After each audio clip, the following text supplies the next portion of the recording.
in a previous Olympics, Simone Biles was terrified that she might literally kill herself. And so she pulled out, and all the right love, they just want to attack and attack and attack. How dare she not represent us? And then she came back and she did. And she did amazingly. And she won and she won and she won. Did they give her any credit for that? Did she earn the right to speak out about politics because she was better than anyone had ever been or whatever? No, again, there's no principles in any of this. There's no actual values. It's just, if it's left, it's critical of Trump, it's bad. It doesn't matter how successful you are. No amount of success is gonna earn you the right to talk about politics. And on the right, no amount of failure, literally only being known for failure, is gonna stop you from making an entire lucrative career out of it. Anyway, that is unfortunately all the time we have. Tehran, as always, it's a pleasure to have you here. Thank you so much for joining us. Again, dealing with your power problems and everything. Thank you for being here. Thank you for having me. I appreciate you. Please find me all across the board at I Am Tehran on social media. And if you don't know about Tehran, just watch Fox News. They literally talk about it every single day, and it's never in a good way. It might be in the news this weekend, actually. We'll have to see. We shall see. Yes. And for everyone out there, I am going to be doing the members hangout. 33 and a half minutes. We'll be going live talking about, a little bit of politics maybe, but mostly other stuff. You can become a tier 3 member or upgrade your membership if you want to take part. Hope to see many of you there. For now though, stay safe out there, stay sane out there. We'll see you soon.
Welcome to Indisputable. I'm your host, Rashad Ritchie. We have a lot on the agenda today. We have an update on the Epstein files that you do not want to miss. This is likely the largest cover-up in American history, not modern context only, in American history, period. We also have some updates from previous stories that we have brought you and some new information to bring. I'm going to take a quick commercial break and come right back. It is Indisputable. Stick and stay.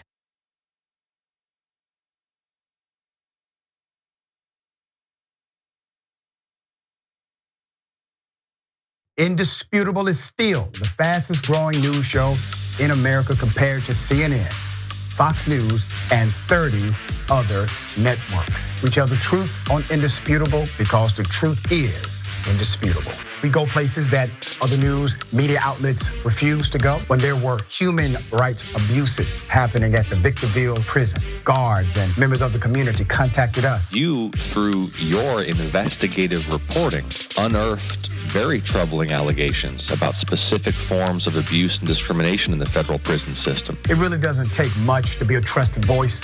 All it takes is to be fearless, report on matters, be an advocate. I called it the bullpen intentionally because it's a place of preparation. We present individuals who may have an opposing view, so we debate. Sometimes we interview individuals because their stories deserve to be heard. A survivor of significant police misconduct and his attorney. We covered this story earlier and to remind you of the horror of one man being shot at damn near 100 times by the police. We take time on this show to showcase the temper tantrums of Karens in the wild. We do this not because we want to see people's emotional outbursts in public, but because these incidents are emblematic of a bigger societal issue taking place across the nation, and it has to be checked. My friend, my big homie, attorney at law, Benjamin Crump. I just want to thank you, man. Educated, articulate brothers like yourself speak truth to power. It makes a great difference in changing the landscape in America. So listen, no matter what you do, don't allow the politics of ideology to evaporate the soul that still exists inside of you. They don't stop, I don't stop. Racism won't stop, I won't stop. Systemic bias won't stop, I won't stop. People still need health care, so I won't stop. People still need criminal justice systems reform, so I won't stop. You won't stop either.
What up? Welcome back. Okay. Epstein cover-up.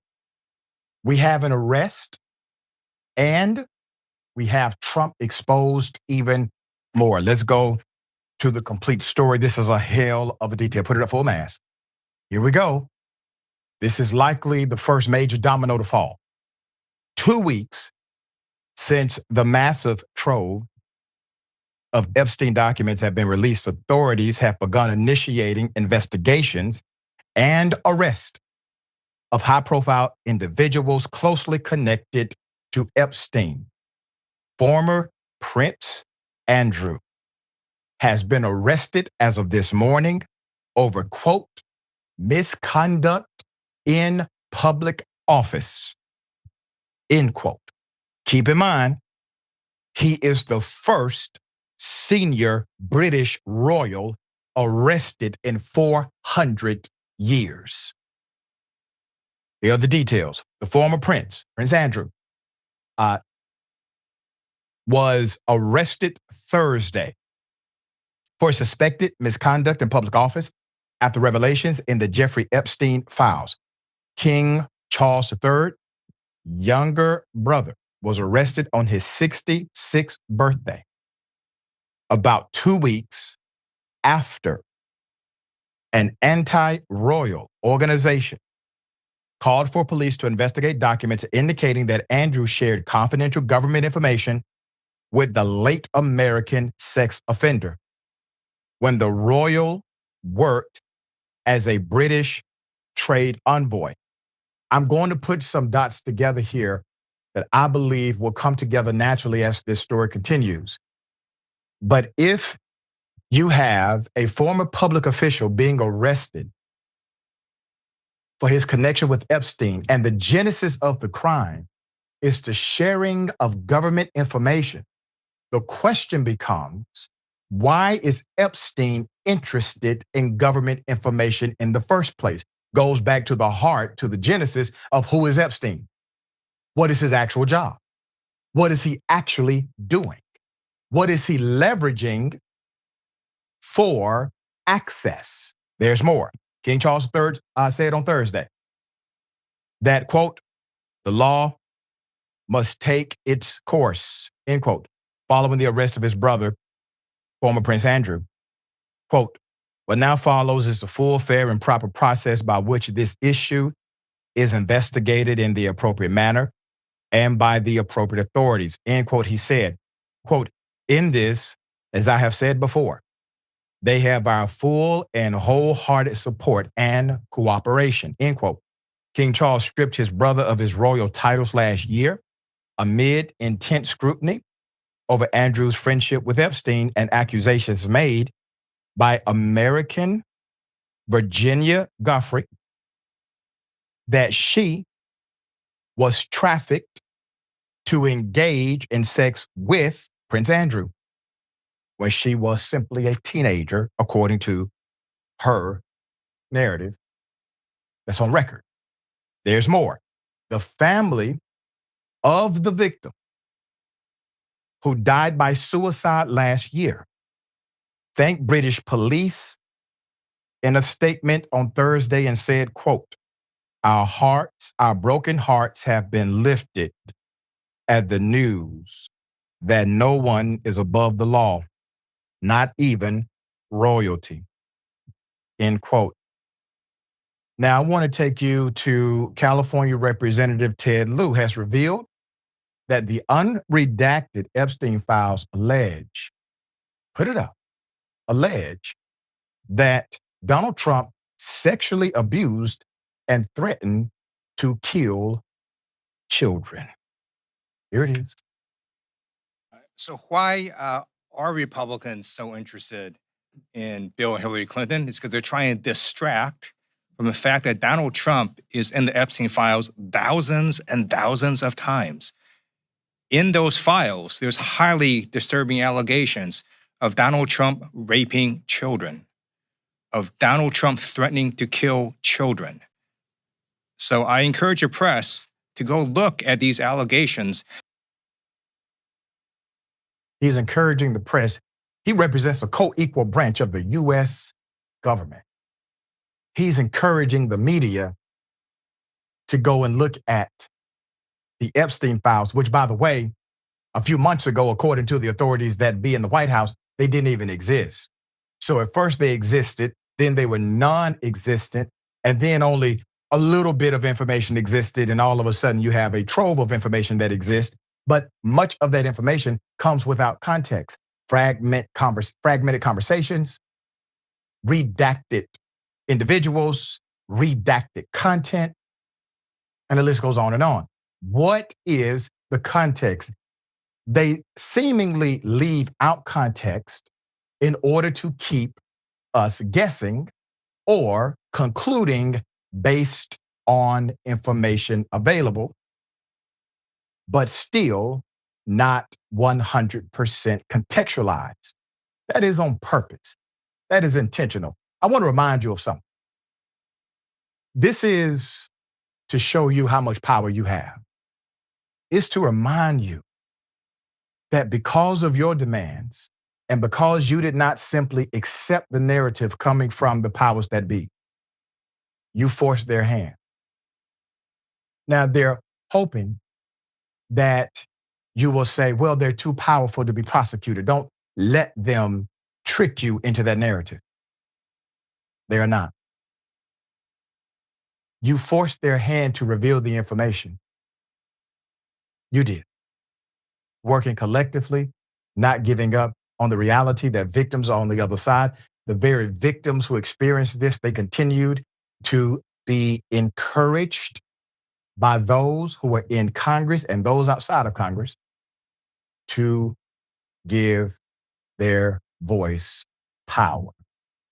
Your voice has power too. So just as the collective voice has made them reveal such extreme information that would shock the conscience of most, your collective voice would get them to reveal and to prosecute, to hold accountable those who committed this injustice against children. There's more. And defending his choice to send national troops into national cities, Trump chose the creepiest words possible. Here it is. And we're doing it in a lot of cities. Sometimes we have to force ourselves upon them because they're so bad. And I don't even think they realize what's happening to their cities and their towns. Force themselves upon. What, sir? Freudian slip is what we typically would call that. But do we really have to go any further than what he said during his campaign, first campaign for president, when he said he just grabs them by the you-know-what? He just walks up, sexually assaults women, grabs them by the... He said he did it that way. UN experts say that the allegations in the Epstein files may constitute crimes against humanity as well. So millions of files related to the late sex offender Jeffrey Epstein suggest the existence of a, quote, global criminal enterprise, a global criminal enterprise that carried out acts meeting the legal threshold of crimes against humanity. According to a panel of independent experts appointed by the United Nations Human Rights Council, the experts say crimes outlined in the documents released by the U.S. Justice Department were committed against a backdrop of supremacist beliefs, racism, corruption, and extreme misogyny. The crimes, they said, show a commodification of dehumanization of women and girls. They made them a commodity. Quote, so grave is the scale, nature, systemic character, and transnational reach of these atrocities against women and girls that a number of them may reasonably meet the legal threshold of crimes against humanity, the expert said in a statement. Ironically enough, the only jurisdiction on the planet Earth who has the authority to declare crimes against humanity happens to be the United Nations and the ICC, International Criminal Court. This is where the discussion starts. This is more than a simple prosecution because of the global implications of this. This is a network beyond what many of us have even considered to be possible. Not only is it seemingly possible, it now seems probable that some of the most powerful individuals, regardless of political affiliation, were involved in this. And I don't give a damn what party they belong to.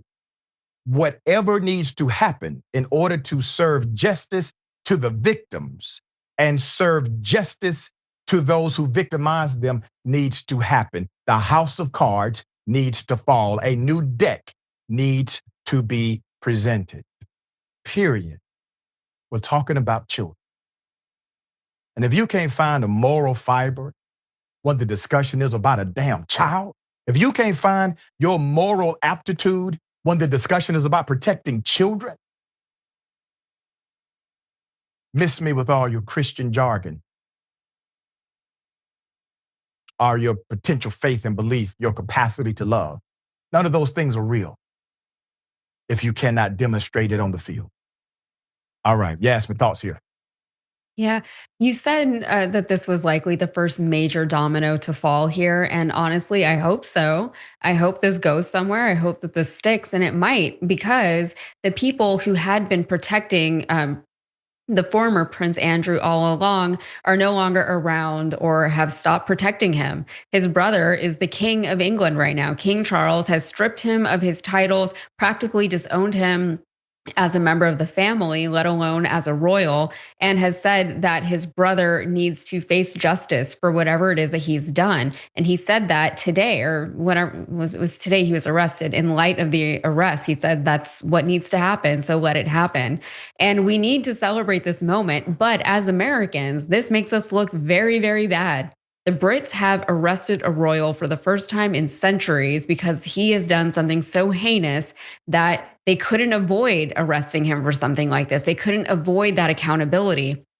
But we have done literally nothing on this side of the pond. Someone who was mentioned in the files reportedly a million times is the president of our country, and he's allowed to remain the president of our country. There is no investigation into him. There is no accountability. And even if you don't talk about the president, we haven't investigated anyone, because the president has certain protections around him, but no one else has those presidential protections around them, unless you consider the protections that come directly from the president himself. That's right. Trump had even allegedly told Marjorie Taylor Greene that he didn't want to release the Epstein files because his friends would be implicated. He was protecting these horrible people because those were his friends. And I don't want to get too, anarchistic or whatever, but whenever I hear something or someone is too big to fail, all that tells me is that, yeah, the thing is too powerful and ironically too fickle. And everything built upon that kind of foundation is going to be compromised. It tells me that it needs to fail and be rebuilt from the ground up, because nothing good or positive can ever be born from something so corrupt. And one of the ways of rooting out that corruption is investigating the corruption whenever it is there in your face and not denying it, not deflecting away from it, looking it in the face and saying, this is bad. We've come too far.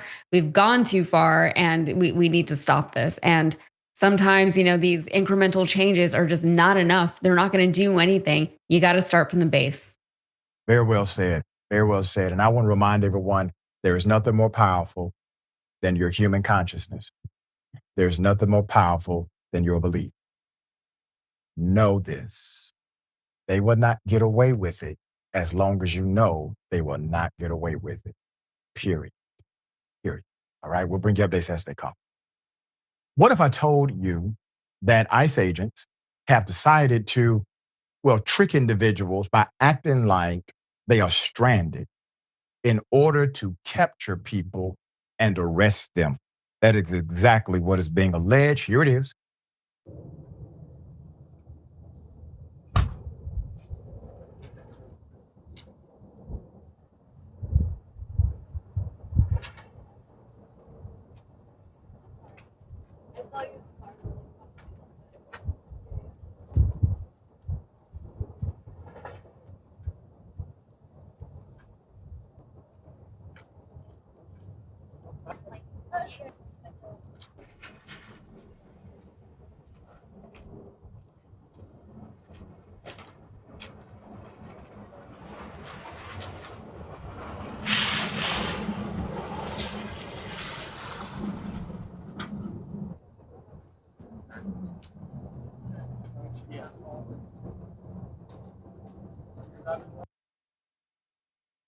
Put it up, full mask. Let me explain what's happening. ICE agents are impersonating stranded motorists to capture people. They're coming up with new tactics to lure immigrants out of their houses and detain them and then deport them. What you just saw was footage of ICE agents impersonating people whose car had broken down. They're impersonating, they're faking it. The man detained in the video is Jesus Flores. His son said, quote, "This has been heartbreaking for our family," end quote. His son writes, quote, "My dad is a loving, hardworking father who has always put our family first and worked tirelessly to provide for my 4 brothers and 2 sisters." Keep that picture up. Keep it up. Why did the ICE agents do this? Because they knew Jesus had a heart. That's why. They know Jesus is a good man. They did this because they calculated that Jesus and others who think like Jesus are willing to help a stranded motorist. How many Americans that are born right here on this soil willing to do that, willing to help a stranded motorist? Too busy, too many things to do. You don't want to be inconvenient. But Jesus Flores took the time to help. This isn't a coincidence. ICE did not luck up, impersonate a stranded motorist,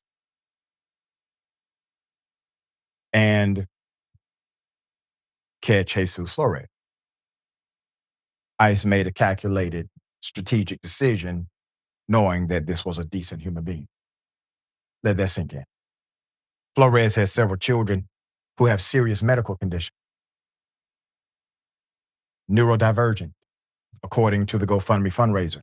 Quote, "During this incredibly difficult time, the emotional and financial stress on our family has been overwhelming," his son writes, adding that their lives have been filled with, quote, "fear and uncertainty. We are facing overwhelming expenses with our house, basic living expenses, legal fees, while we fight to bring him home and keep our family together. We are also urgently seeking the help of a lawyer who is willing to take this case during this process."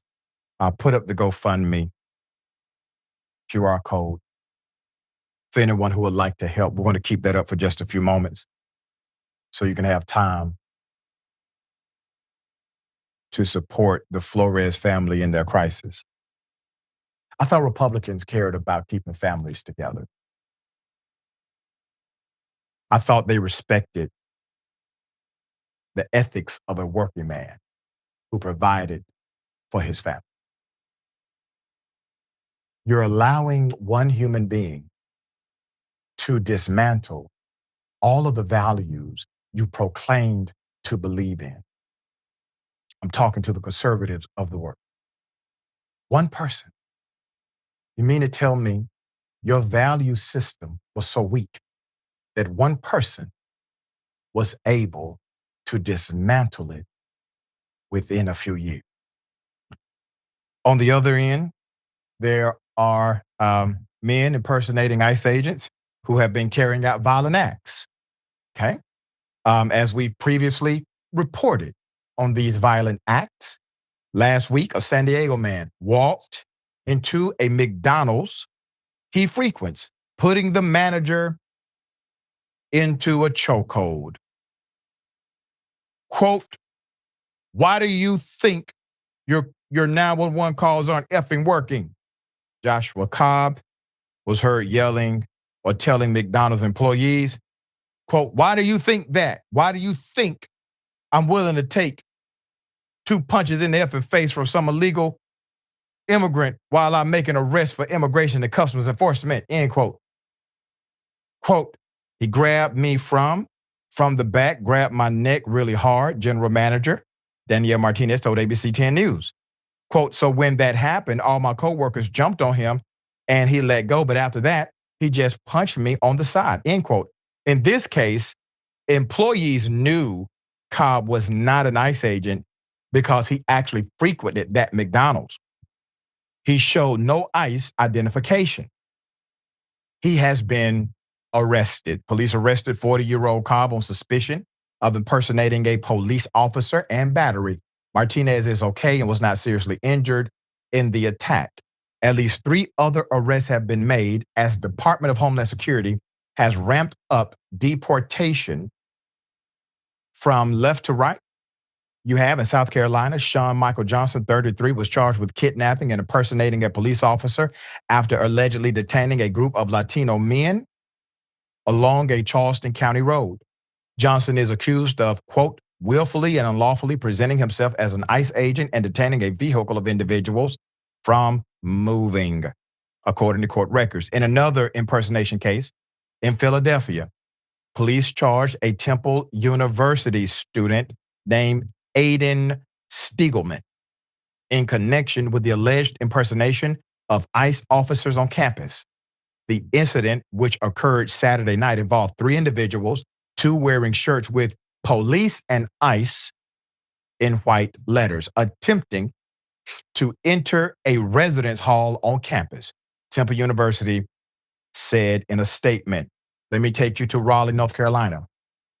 Carl Thomas Bennett was arrested for allegedly impersonating an ICE officer and sexual assault of a woman at a Motel 6, threatening to deport her if she did not comply with the sexual assault. Police reports indicate that Bennett, 37, quote, threatened to deport the victim if she did not have sex with him and, quote, displayed a business card with a badge on it, according to WRAL News, and that's just the tip of the iceberg. Why do you think so many individuals who are the scum of the earth, why do you think so many of them are impersonating ICE agents? Why ICE agent? Of all of the different federal agencies and local police departments you can choose from, why are you choosing ICE? Because it sounds like something ICE would do. Let that sink in just for a moment. It sounds like something the actual law enforcement agency would do. In other words, it's not off-brand. It wouldn't make somebody say, well, wait a minute, that doesn't sound like ICE to me. No, that actually sounds like ICE. All right, Yasmin, thoughts here? Using the goodness of strangers against them is terrible. It's so icky, and I'm sorry I don't have a better word for that right now, but it really is. It's so sad to see because people, I think especially right now, are so desperate to believe that there is still some good in this world that's worth fighting for, to quote Sam from Lord of the Rings. And we're so desperate to even feel like we know our neighbors and feel as though we can trust our neighbors and feel as though we can be neighborly with the people in our communities. It takes so much courage, though, to hold that belief, because there's always the risk that if you do stop and help someone, if you do go out of your way to be kind to someone, that it's a scam, that someone is taking advantage of the kindness in you. And that is exactly what we saw here. And it's really, it's sad, because it's sad for what it is on the surface, but it's also sad as a commentary of this country and how things like this are going to only serve to further divide us from the people that we share this country with. And the irony of all of this is that they're using people's kindness and helpfulness against them. They're targeting the kindness and helpfulness of people who they have demonized in the press, and they've called them dangerous and violent and unkind and unhelpful. They said they're lazy. They're not contributing to this country. They come in here, all they do is they want to sell drugs and hurt our women and whatever it is that they say. But on some level, they know, right? Even the most MAGA brained ICE agent knows that this is something that's going to work because people are actually nice. These people aren't actually dangerous, right? It was always a lie, though, right? That was a lie that they told the people of this country, that the immigrants of this country were largely gang members and rapists and violent criminals. They had to convince the American people of this so that the American people wouldn't stand in the way of ICE and the increasingly violent and, maybe even fascistic or anarchistic methods that were being employed by ICE. But since it was always a lie, they failed to deliver to the American people on the promise that they were going to arrest only the violent criminals. They weren't able to show us that they were arresting any kind of dangerous people. And then when they couldn't show us that, even the people who supported the ICE initiative from the first place, they were appalled even to see children and just generally nonviolent working people targeted and treated absolutely horribly and inhumanely. It's been shocking to see. And the numbers just were never there to begin with. And I think what's maybe even more shocking about all of this is that the lies are so blatant and so obvious. Why do people still fall for this stuff? Why are people still saying, oh, there must be terrorists running rampant in this country, even though I haven't seen any terrorist activity being reported in the news, which is kind of interesting. But they see all these things. They hear the things that is coming, that are coming out of this government, the lies, like just the factual inaccuracies, and they still won't put it all together because they have to believe that this thing that they've sworn fealty to is not trying to screw them over and scam them in any kind of way. They have to feel as though they made the right choice from the beginning, and their egos can't handle the fact that they've been lied to for the last 10 years. And it's still happening, and it's happening now in an even more egregious way than what it was before. And then last thing, the people who are impersonating the ICE agents, like, why impersonate ICE? Just join ICE. They're desperate for people. They're willing to pay so much money. They don't care who you are. They don't care about your educational background. They don't care about your experience. They just need people so hard. So why impersonate a federal agent? Just join ICE. Yeah. And the standards are relaxed, or should we say non-existent.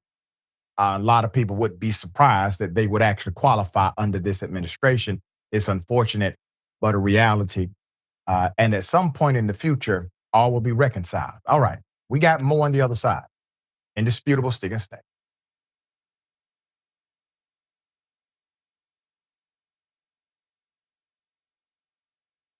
I don't care if you're Christian. In fact, I will fight for you to have your religious liberty and practice your Christianity. I believe in that. I don't believe in Christianity, which means that you do not get to dictate the way I live my life based on your religion. I don't care what the Bible says. You have every right in the world. All those women who identify with your religion have every right in the world to not get an abortion, to not take birth control, but they do not have the right to dictate my life and what I decide to do with my body. I don't care about your goddamn religion. I'm so tired of having nonstop conversations about what the Bible says. You live your life in the way that you interpret the Bible. Again, I don't care, but you don't get to take the Bible and tell me, well, the Bible says this in this chapter, in this verse. I don't care. I don't care. I don't believe in it. And I have the right, based on our Constitution, to not believe in it. No part of Gaza has been left unscathed. Ain't a whole lot left. I don't know why they need any more bombs. Let us be clear. The United States provided $18 billion in military aid to Israel. Netanyahu, indiscriminate bombardment, have killed more than 50,000 civilians, 60% of whom are women, children, paramedics, and journalists. All of this is against basic human decency. You don't starve children with absolutely no humanitarian aid getting into Gaza. It is a war crime. It is illegal for the United States government to provide Israel with more offensive weapons. History will not forgive us.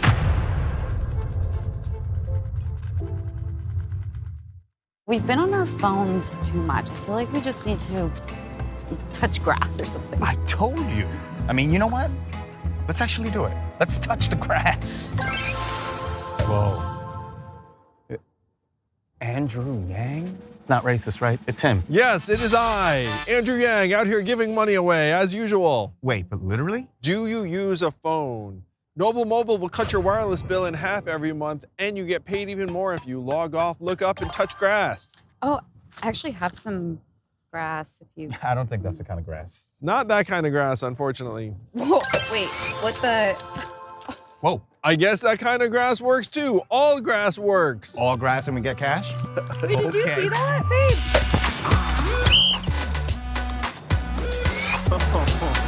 Noble, make it rain, girl, make it rain, make it. That didn't rain so good, but now it's raining good. Corruption, injustice, the system is rigged against you. Every day we're blasted by a flurry of terrible news from every angle, which can make it challenging to stay positive and know how to fight back.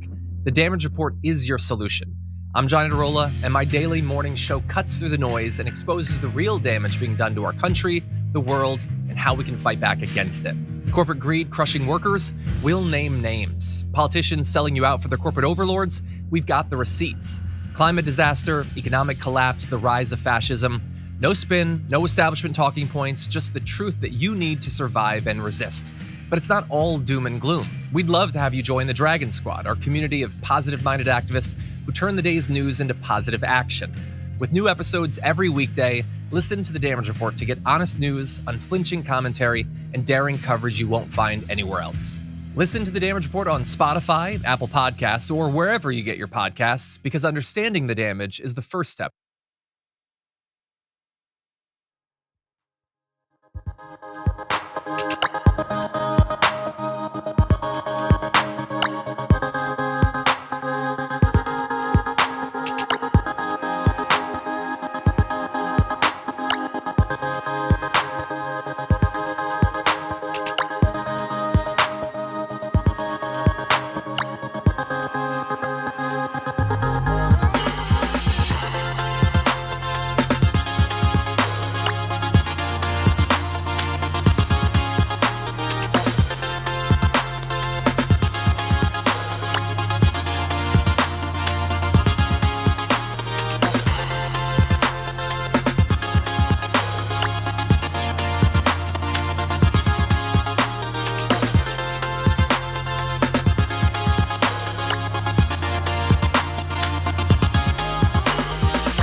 All right, welcome back. Always good to be with you.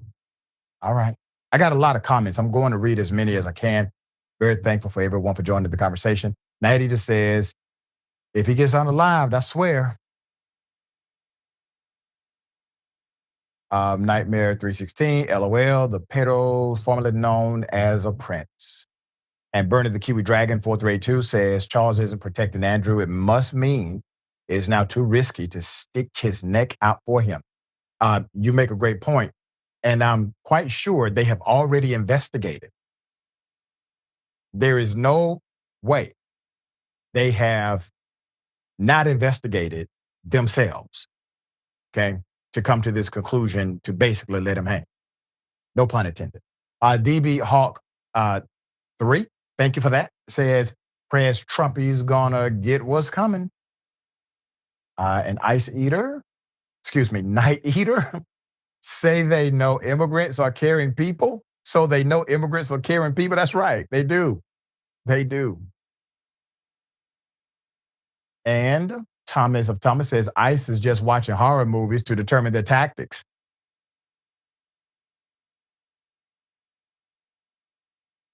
This is a great point. Narc Burgess, just imagine if the Trump administration used as much energy to actually help the American people. And RJL Network, member for 43 months. Thank you so much for that. Amazing how our country has fallen, but thanks to you, doctor, you give us the truth to continue the fight. Iron sharpens iron. We all do. All right. So a judge lets a racist person go after they attacked a Black woman. Here's the video, and I'm going to bring you the update. I'm gonna sit here all day. Pizza day. And right now, you can save £50 per person. That's £200 off for a family of 4. What'd you say? We've got millions of free child place holidays available with 22 kilograms of baggage. Put it up full mass. Okay. We've previously reported on a racist white cyclist who ended up behind bars after attacking a black driver and calling her the N-word in the video. He was convicted of a hate crime, but a judge let him walk free. Travis Michael Bond of Grand Rapids was convicted of a hate crime, but will not serve any jail time. You heard me right. Convicted of a hate crime, but will not serve any jail time. Here's a recap. Thanks in part to the video evidence. He was the first person charged and convicted under Michigan's new hate crime statute, which was enacted in April of 2025. Brand new law, brand new statute to replace the crime of ethnic intimidation with a broader, more severe hate crime offense. According to a probable cause affidavit, at the time of his arrest, the officer wrote that he, quote, maliciously and immediately used force against a woman based in whole or in part due to her race or color. There you go, qualified. That's a qualified hate crime. Why? Because you decide to attack somebody based on an immutable characteristic. Qualified hate crime. New statute in place, signed, sealed, and delivered. Oh, and we got video? Slam dunk. We got video evidence, slam dunk. It's not just the preponderance of evidence now. Slam dunk. Video. His punishment? His felony carried a maximum of 5 years. It's a felony crime. 5 years in prison is the maximum, along with a $10,000 penalty. But the judge, Christina Mims, in Kent County Circuit Court, citing, well, he has no prior criminal history, gave him a much lighter sentence, probation, 2 years probation, and a whopping 3 days in jail, for which he received credit for time he already served after he was arrested. His attorneys argued that he had no prior criminal history, had been attending counseling since the incident, and wanted to apologize to the victim, either by letter or in person. Bond, however, reportedly did not apologize when he spoke in court during the January sentencing, but thanked his lawyers and thanked his family for their support. Put his picture back up again. I want to remind everyone, the reason why hate crime statutes exist is because they are the most egregious crimes due to the fact a person is being assaulted or criminally accosted due to something they cannot change. Okay? These are not simple, random acts of violence. This is not a violent crime with some kind of motive like money. This is a crime rooted in racism, rooted in bias, rooted in something that you cannot change about yourself. So governments got together and said, hey, listen, we're going to pass different laws. We're going to make this a hate crime, which the purpose of the hate crime statute is to enhance the sentencing. That's the whole reason you have a hate crime statute. It's not because they didn't have a statute to prosecute this prior. They did. Assault, felony assault. That would have been the normative charge without a hate crime statute. So you have a way to prosecute a person who decides to physically assault another human being, but they wanted a stiffer penalty so that this sent the right message to the public as to say, this is really not going to be tolerated in this state. And so you have a hate crime statute, only to be watered down by the prosecutor and or the judge overseeing the case, to where the person convicted of a hate crime gets less time than a person convicted of felony assault. Make that make sense. All right, Yasmin, thoughts here. Yeah, like what year is this? I know that history as it pertains to things like morality or it's not linear. It works in a very cyclical manner and I know that, but seriously, like how have we regressed so much as a society to where we're seeing actual hate crimes being committed and even at a base judicial level, we can't say that was a problem and you need to be punished for it, right? That is mostly a rhetorical question, but there is an answer to it. And the answer is probably very, very extensive. You could do a whole podcast episode or a documentary on why that is. But the answer has something to do with the fact that even if we have certain laws in place against certain things like hate crimes, laws don't really change hearts. We like to believe that the laws that are on the books are reflective of the prevailing views of the times in which the laws were implemented or the statutes, whatever. But for one, the laws don't always reflect the majority. And for another, there is always a minority that is stewing silently in the corner until they no longer have to be silent, until they feel like it's safe to make their quiet voices a little bit louder and a little bit louder and a little bit louder until even if it's not still the dominant perspective that is shared across the country, at least it's the loudest one. And that still has a major impact on the overall zeitgeist that overtakes the country. Also, democracy, if you want to talk about what is the most widely held view and how do the most people feel about certain things, that is a very democratic thing. And democracy kind of flies in the face of power. And it is a direct threat to the people who want to hold power, for people who pursue positions of power and authority, and they want to wield that power and authority. And they don't want to have to be subject to the whims of the general populace, right? Because they think that they're better than the general populace. In a lot of cases, not in all, right? Some people really do want to serve the people, but those people are less common than the people who pursue certain positions because they like to be in power. They like to be able to say, I have the final say here, and this is how I feel about this.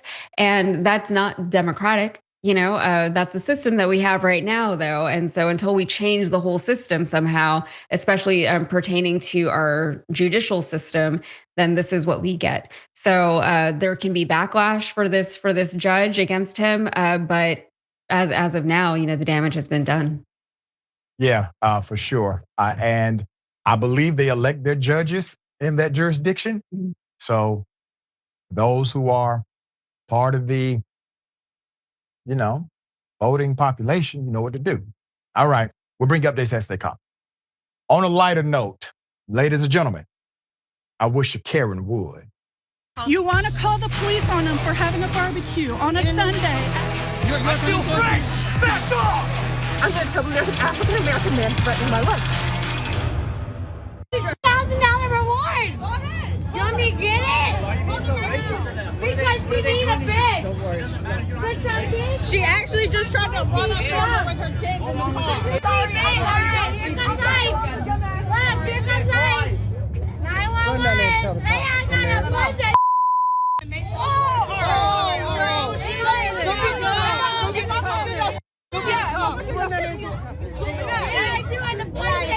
Elias, no. You just assaulted her. You dumb? Hit me. She just hit me. No, she assaulted me. Put it up full mass. The irony of this. So a MAGA Karen mom calls the crowd the N-word. Okay? Now that's her decision. She decided to call people the N-word. And then calls ICE on the crowd. I'm going to give you 3 guesses as to what state. That's right, it's Florida. That's correct. According to the poster, the incident took place at the state fairgrounds held every February in Tampa, Florida. You may want to avoid that spot. To the Karen involved, I'm sure somebody loves you And I hope they know that it is time for an intervention, okay? One of the interesting things about this, Yasmin, is that when I see individuals utilize a racial slur against Black people, or they say the N-word, or they say to a Black person, I'm gonna call ICE on you.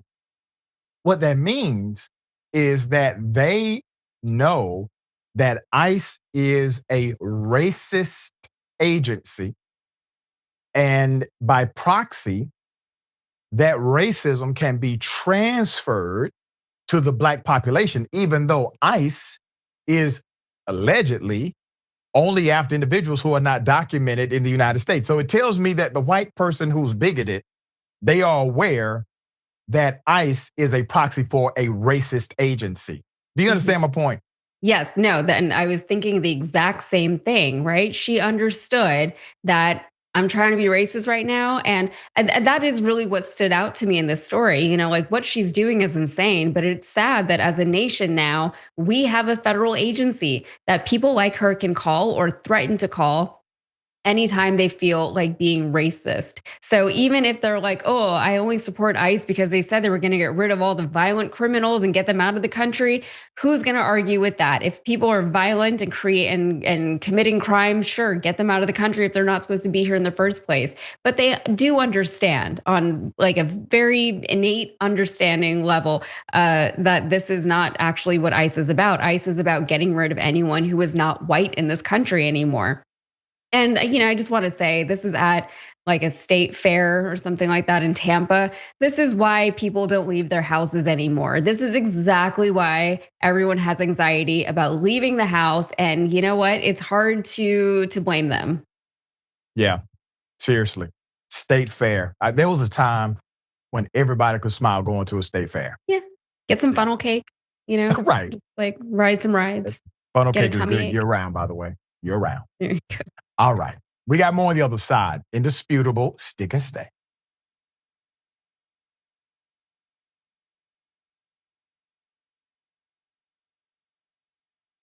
Indisputable is still the fastest growing news show in America compared to CNN, Fox News, and 30 other networks. We tell the truth on Indisputable because the truth is indisputable. We go places that other news media outlets refuse to go. When there were human rights abuses happening at the Victorville prison, guards and members of the community contacted us. You, through your investigative reporting, unearthed very troubling allegations about specific forms of abuse and discrimination in the federal prison system. It really doesn't take much to be a trusted voice. All it takes is to be fearless, report on matters, be an advocate. I called it the bullpen intentionally because it's a place of preparation. We present individuals who may have an opposing view, so we debate. Sometimes we interview individuals because their stories deserve to be heard. A survivor of significant police misconduct and his attorney. We covered this story earlier and to remind you of the horror of one man being shot at damn near 100 times by the police. We take time on this show to showcase the temper tantrums of Karens in the wild. We do this not because we want to see people's emotional outbursts in public, but because these incidents are emblematic of a bigger societal issue taking place across the nation, and it has to be checked. My friend, my big homie, attorney at law, Benjamin Crump. I just want to thank you, man. Educated, articulate brothers like yourself speak truth to power.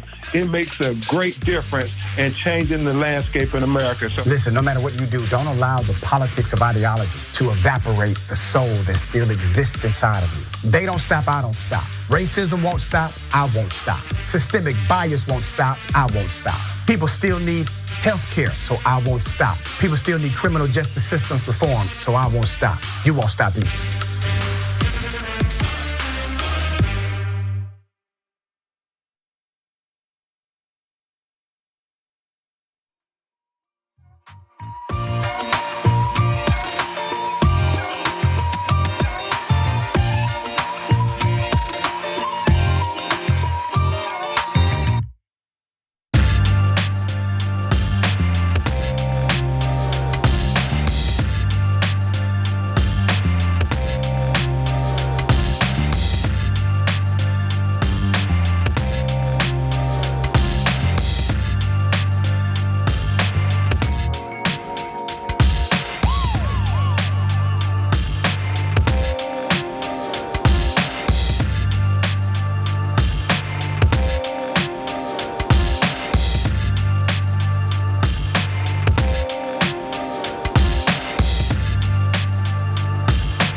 All right, welcome back. Always good to be with you. Don't forget, me and my big homie, attorney Benjamin Crump, we are coming to a college near you. So if you happen to be in the area of Bowie State University, we will be there on the 23rd of this month, Monday, starting at about 4:30 p.m. We're having a national discussion about bail reform and mental health with the scholars of Bowie State University.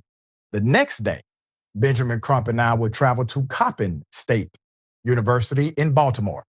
So if you happen to be in the Baltimore area, come by. That is at 9 a.m. on the 24th of this month. I would love to see you there. And tomorrow, I am instructing a class with Destiny Inspire. Let's put it up full mass. That class is at Beulah Heights University, but available by way of Zoom, okay? You can register for that class. This is one of those 2-day classes. It's Friday and Saturday. She would take one part. I would take the second part that Saturday.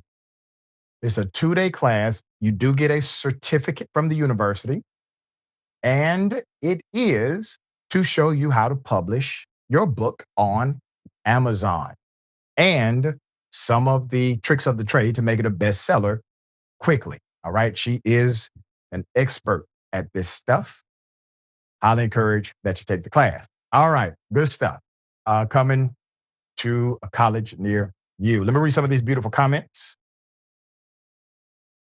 Fascist Killer says, just wait. You know who's going to be arrested and put in jail because of this statute? A black person supposedly infringing on the rights of a white person, guaranteed. Yep. And Neon Death 07 says, Michigan, if you elect judges, do not let her keep that bench. Well said. The whole reason for the hate crime statute is for that not to happen. Not for that to happen. Okay. All right. Hell of a thing. White supremacist family burns a black church and shot up an ice rink. Unbelievable. Put it up full mass.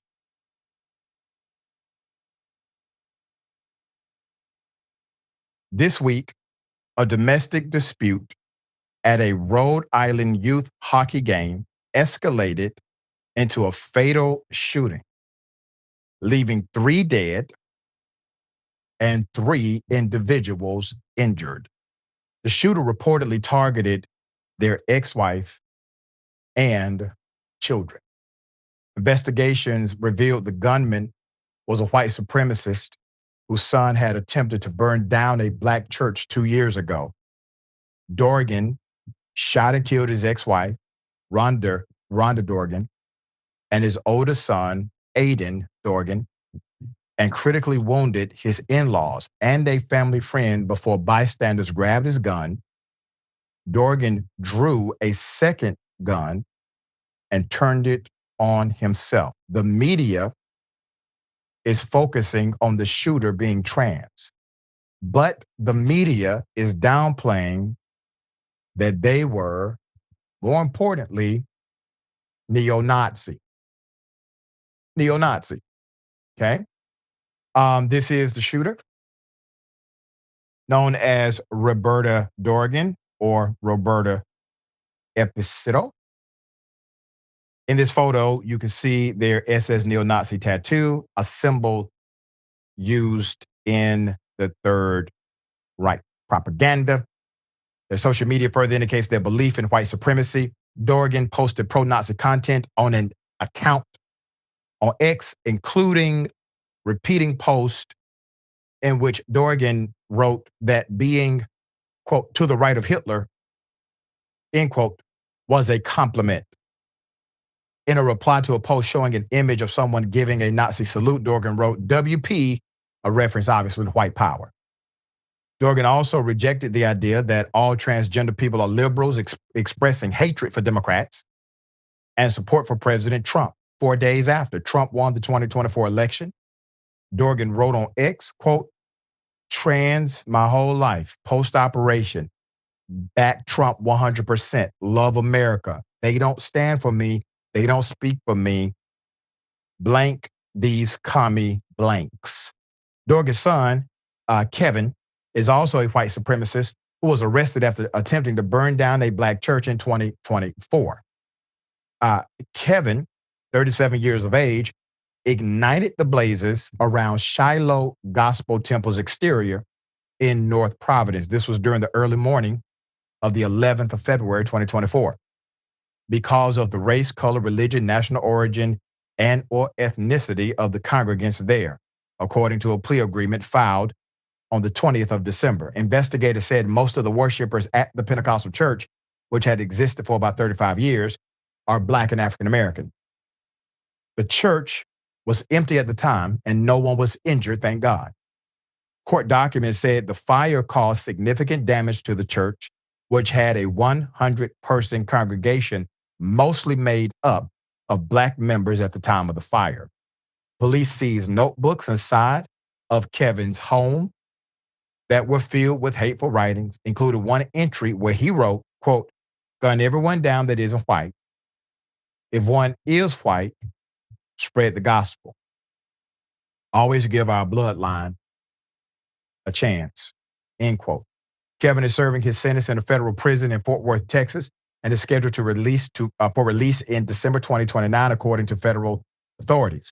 People with close ties to the family who requested anonymity told Target 12 that Dorgan influenced Kevin's fixation on race. A couple of factors here. Number one, the media wanted you to pay attention to the fact that one of the individuals happens to be trans, but wanted to downplay the fact that it wasn't their trans identity, it was their neo-Nazi identity that led to the violence.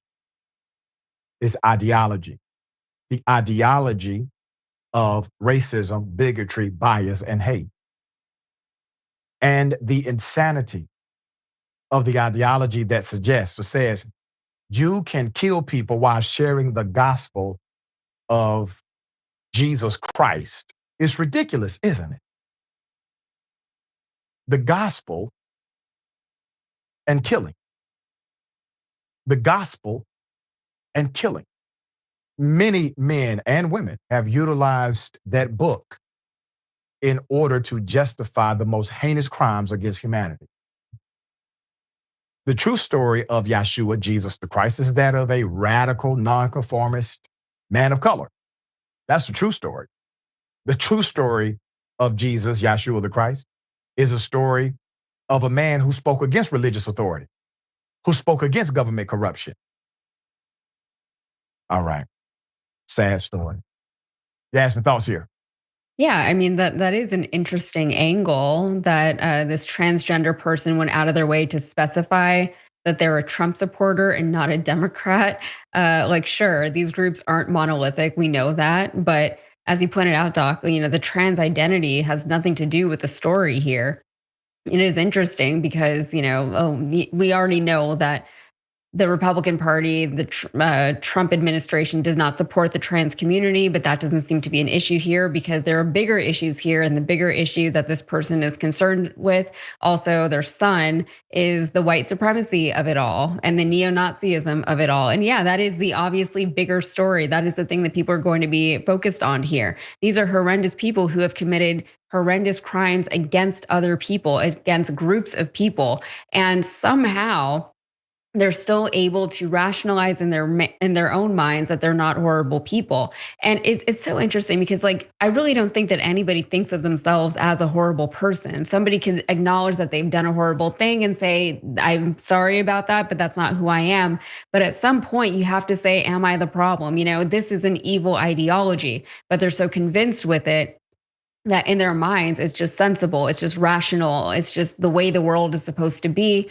And maybe they think that they're doing something for the good by committing these crimes, but it's just like the fact that they don't see themselves as evil in the sense that they really are is kind of, it's baffling, it's interesting.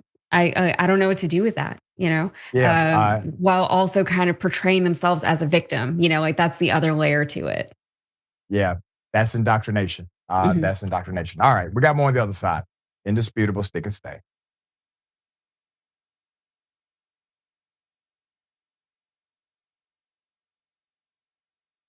Indisputable is still the fastest growing news show in America compared to CNN, Fox News, and 30 other networks. We tell the truth on Indisputable because the truth is indisputable. We go places that other news media outlets refuse to go. When there were human rights abuses happening at the Victorville prison, guards and members of the community contacted us. You, through your investigative reporting, unearthed very troubling allegations about specific forms of abuse and discrimination in the federal prison system. It really doesn't take much to be a trusted voice. All it takes is to be fearless, report on matters, be an advocate. I called it the bullpen intentionally because it's a place of preparation. We present individuals who may have an opposing view, so we debate. Sometimes we interview individuals because their stories deserve to be heard. A survivor of significant police misconduct and his attorney. We covered this story earlier and to remind you of the horror of one man being shot at damn near 100 times by the police. We take time on this show to showcase the temper tantrums of Karens in the wild. We do this not because we want to see people's emotional outbursts in public, but because these incidents are emblematic of a bigger societal issue taking place across the nation, and it has to be checked. My friend, my big homie, attorney at law, Benjamin Crump. I just want to thank you, man. Educated, articulate brothers like yourself speak truth to power. It makes a great difference in changing the landscape in America. So listen, no matter what you do, don't allow the politics of ideology to evaporate the soul that still exists inside of you. They don't stop, I don't stop. Racism won't stop, I won't stop. Systemic bias won't stop, I won't stop. People still need health care, so I won't stop. People still need criminal justice systems reform, so I won't stop. You won't stop either.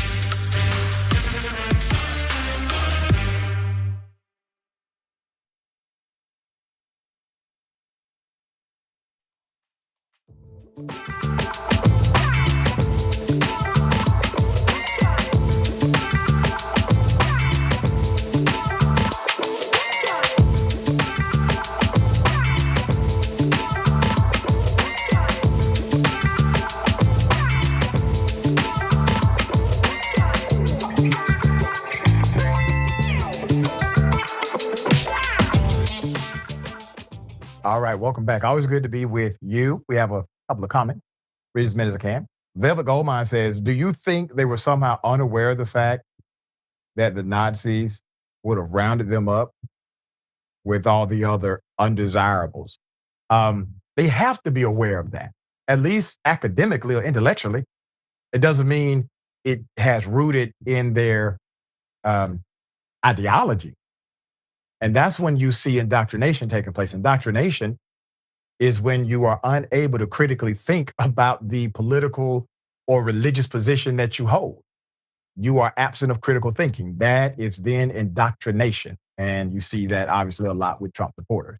All right. And I think this is Barian says, a trans Trump lover, what's going on in America? Not the first, won't be the last. And the reason it's ironic is because Trump is antithetical to the rights of those who are not white men. That's why. And even that, he's antithetical to anybody who's not a white man and rich, to be frank with you. Okay. All right, Yasmin, we got some Hollywood stuff. Take it away. We do have some Hollywood stuff. Well, Tyra Banks is under fire after the America's Next Top Model Netflix documentary reveals the extent of the abuse that the contestants were faced with. For instance, some comments from the judges made lasting impacts on the model's body image. So, from season one contestant Giselle Sampson was the victim of a lot of insults from both fellow contestants and the judges. She said it was shocking to see the show air for the first time because it wasn't what I thought it was going to be. Then there were the judges who discussed Sampson's photos in another scene. She's got to tighten up, someone said, while another added, she's got a wide ass. And another judge agreed, it's kind of wide. Sampson noted that as an 18-year-old growing into my body, this deeply affected her. They chose to put that in there, Sampson said. How I left feeling about my body, myself in that moment has stayed with me forever. Why does my ass have to be so wide? That's how I talk to myself to this day, which is very, very sad. And she also pointed out that she thought she was going to have a big career launch from her time on the show, but the way she was portrayed on the show as someone who was overweight and also insecure about her weight didn't help her get hired anywhere. So Tyra herself repeated anti-Black rhetoric and allowed her Black contestants to be treated disrespectfully also on her show.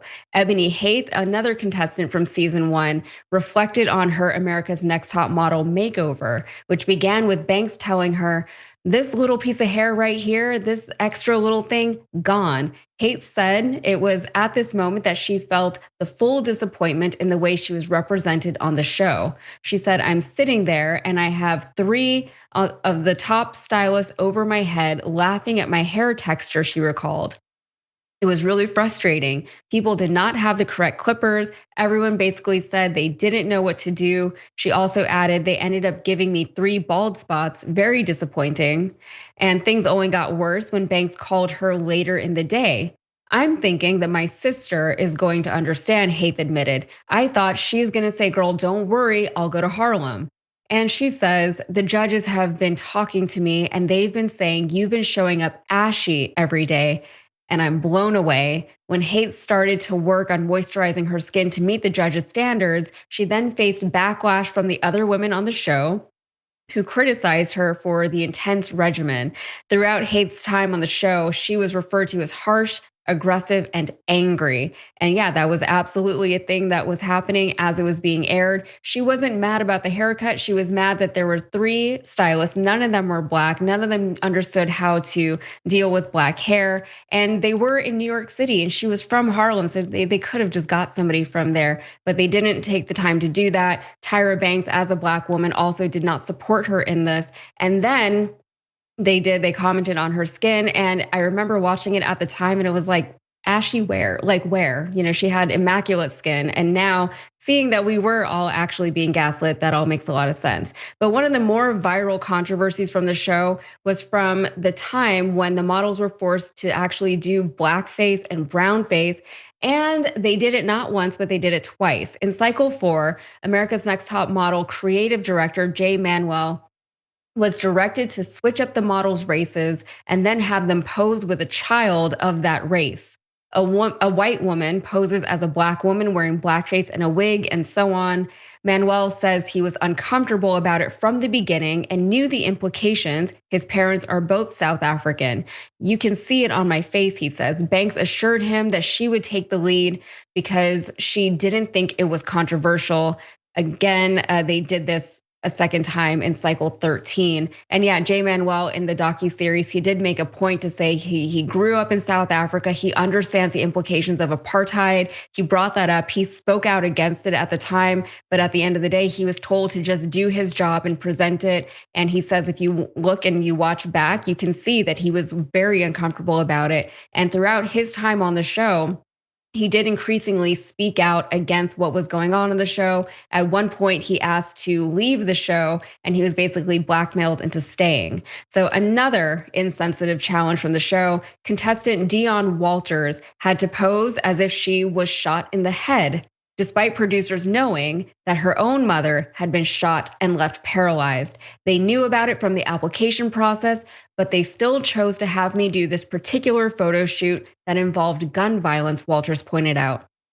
I thought it was a coincidence at the time, but I don't think that it was. I think they wanted to see some type of mental breakdown or just to see me crumble. I'm just glad that they didn't get the reaction that they were hoping for. One of the more jarring stories was about the time when producers filmed sexual assault and then didn't even bother to stop it or intervene in any kind of way. And this is something that, as a viewer watching it at the time, we didn't really understand the full scope of what was happening on television in front of us and what was being done to this girl. So Shandy Sullivan, a former contestant from Cycle 2, alleged that while the models were on a trip to Milan, she was too inebriated to consent to having sex with a man. The incident was filmed and treated as an on-screen storyline about cheating on her boyfriend. I remember him on top of me. I was blacked out. No one did anything to stop it. And it all got filmed, all of it, she said. Banks said, I do remember her story. It's a little difficult for me to talk about production because that's not my territory. 1 second, Tyra Banks was the executive producer of the show, so it was very much her territory. Sullivan additionally alleged that production manipulated her encounter with the male model upon, as she claimed, suggesting that the cast invite the male models over. Sullivan also claimed that the crew provided them with alcohol, and it wasn't until an alleged subsequent chat with Banks on Tyra's talk show that Sullivan said she learned to keep her distance from being on television. There was another time I was on her show by myself and I said before filming, I've never seen that episode. Please don't show it. That's my one request. And she showed it. I had my eyes closed the whole time, Sullivan said, alleging that the show teed up the emotionally charged footage of her on Cycle 2 anyway. And it was very, very hard to watch what happened to Shandy and to learn what really happened to Shandy.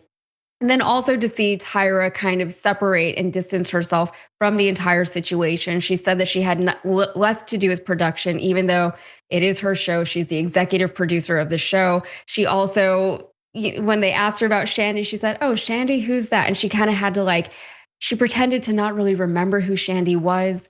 And then on the show, it showed a clip of from Tyra's talk show when Shandy was there, and Shandy asked for the footage not to be shown. Tyra showed it anyway. Shandy looked away from the footage, and then Tyra asked her, why didn't you watch the clip? So it's very manipulative. And then models were pressured to undergo cosmetic procedures to look more appealing to Banks and, as she put it, to the industry. So Danielle Evans, or Danny Evans, she was a Cycle 6 contestant in 2006. She had a gap between her teeth that she was very proud of, but she recalled that production sent her to the dentist and encouraged her to fix it.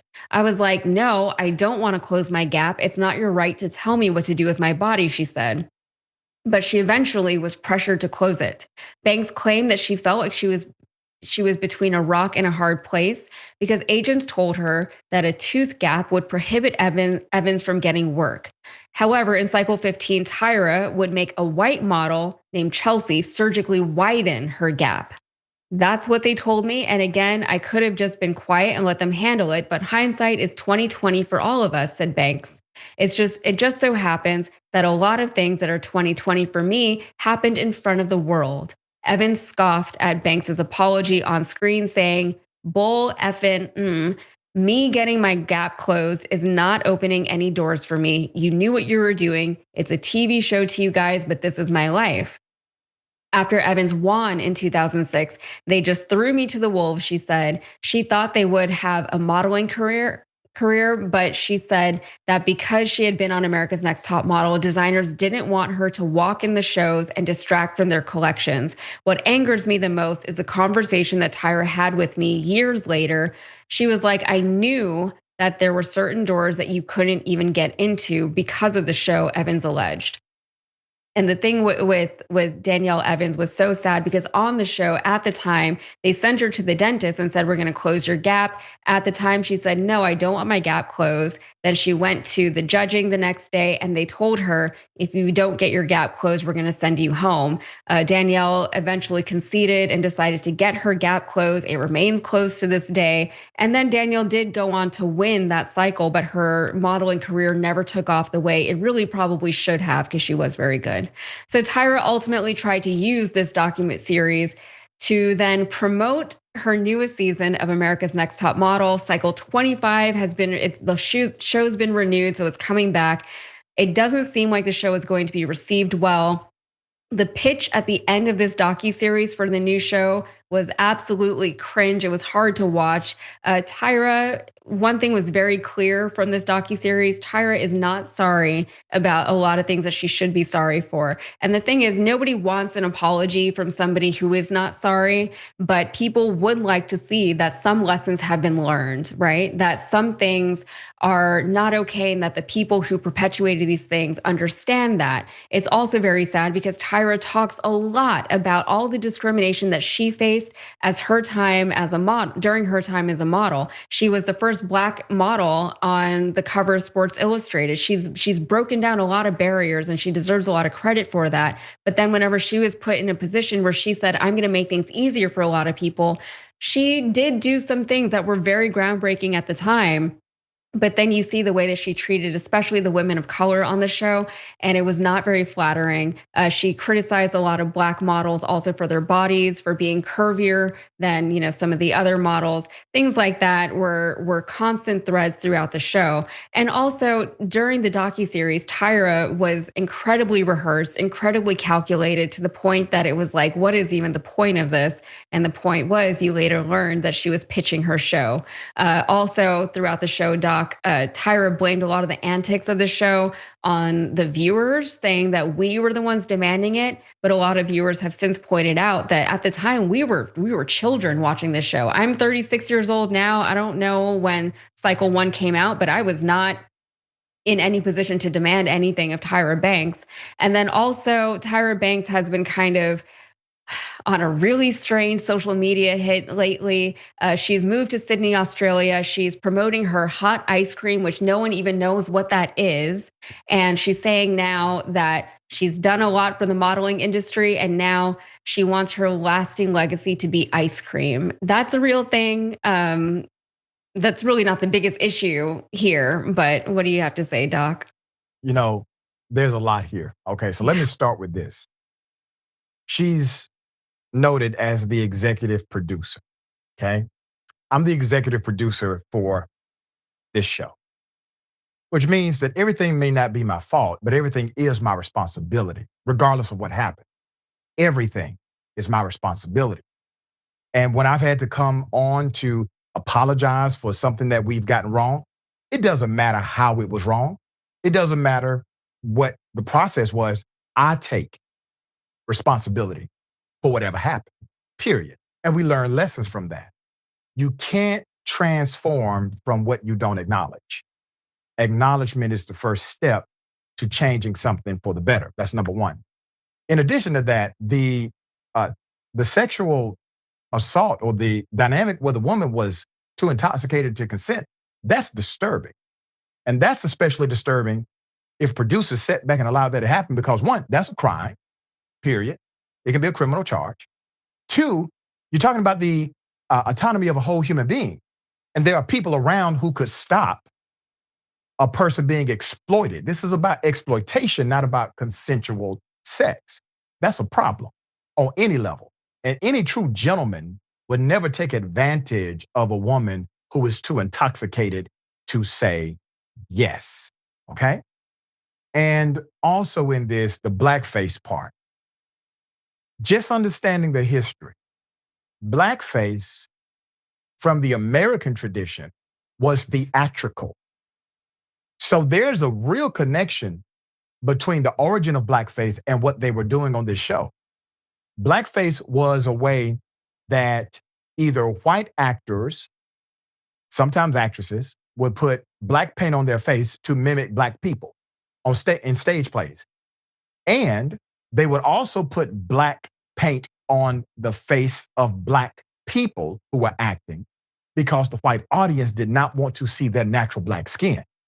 Once again, it was theatrical in nature, just like this is.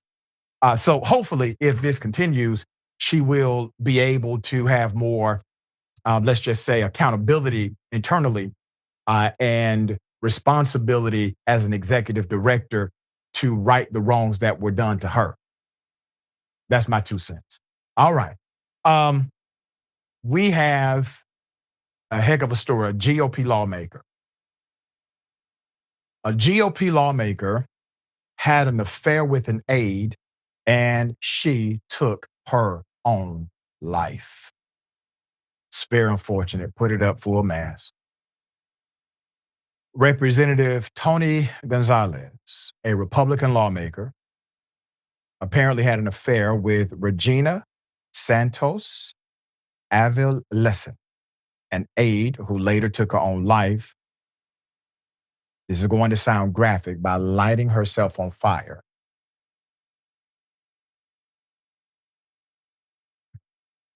The San Antonio Express-News published a story on Tuesday in which another former aide to Gonzalez, who was not named, said the lawmaker should have done something to prevent the death of Regina.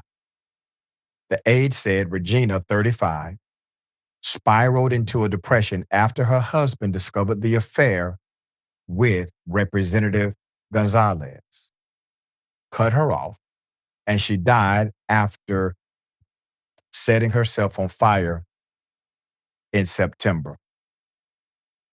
She set herself on fire because she was likely tortured on the inside.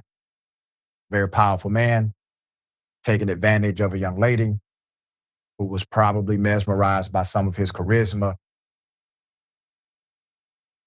kills herself in a social media post over the weekend in a response to a report that a, quote, devastating story would soon come out. Herrera blamed Gonzalez for what happened. Quote, "It's horrifically tragic that a young woman lost her life, especially under these circumstances," Herrera wrote. "But I'm glad the truth is finally coming out. I hate it when corrupt politicians like Tony are guilty of atrocious behavior and think they can lie their way out of it." On Tuesday, Herrera called on Gonzalez to step down, echoing a statement from a Republican representative in the Texas legislature. And the Express News revoked its endorsement of the lawmaker.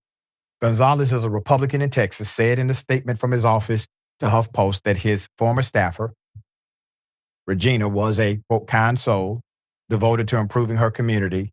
He accused his Republican primary opponent, Brandon Herrera, of exploiting her death in order to win the March 3rd primary election. Quote, "It's shameful that Brandon Herrera is using a disgruntled former staffer to smear her memory and score political points, conveniently pushing this out the very day early voting started," Gonzalez said. "I am not going to engage in these personal smears and instead will remain focused on helping President Trump secure the border and improve the lives of all Texans." An attorney for Santos Avila's husband told the Express News that the affair was an open secret, but he said he didn't believe it was the cause of her death. The paper said it obtained text messages from Santos Avila's corroborating reports of her romantic entanglement with Representative Gonzalez. Gonzalez denied rumors about the relationship in November. Quote, "People throwing rocks at me saying I'm doing nasty things. I totally get that, but the rumors are completely untruthful," Gonzalez told KSAT. I believe Gonzalez is lying. That's my belief. And I believe Gonzalez is the one who exploited this young lady. And I believe that he falls into a category of many men and sometimes even women of significant power, utilizing that power in order to satisfy their sexual urges. It is sad, it is unfortunate, but it is a reality. All right, Yasmin, thoughts here. Yeah, I think referring to her as a disgruntled former staffer is arguably more offensive than Herrera using her death as a campaigning point. But you're absolutely right. This is nothing new. And unfortunately, it keeps happening over and over again. And what I'm referring to is really the power dynamic between these politicians, these male politicians, and their female staffers. And we keep seeing instances like this turn up because we don't seem to learn from anything, right? It's the same thing that we keep seeing over and over again. There is never any accountability. There's never any growth because we refuse to just look at something, call it what it is, and say this is bad. Let's not do it anymore. And we can't seem to agree on these things. And this woman, the way that she chose to kill herself is horrific. But that's not a normal, even somebody who wants to get to kill themselves, like there are other ways to do it that are less painful, that are less obvious, that are less just Yeah. it's horrific. I can't even imagine what she must have been going through to where she thought that this is the best way to handle this. This is the only way out that she had. I don't know the details of what her relationship was like with this politician here in Texas, but the fact that he's unwilling to talk about it, the fact that he's still in this race, the fact that he is saying that this is just my opponent using her death as political fodder against me. The fact that he's really not addressing it besides just outright denying everything, even though there's text message evidence against him. It's very sad. It's a very sad state for the people of San Antonio who have to vote in this district. Yeah, very true. But look at who's the president of the United States. All right. Yasmin, always a pleasure having you on the program. Tell people how they can follow you and check out your great work.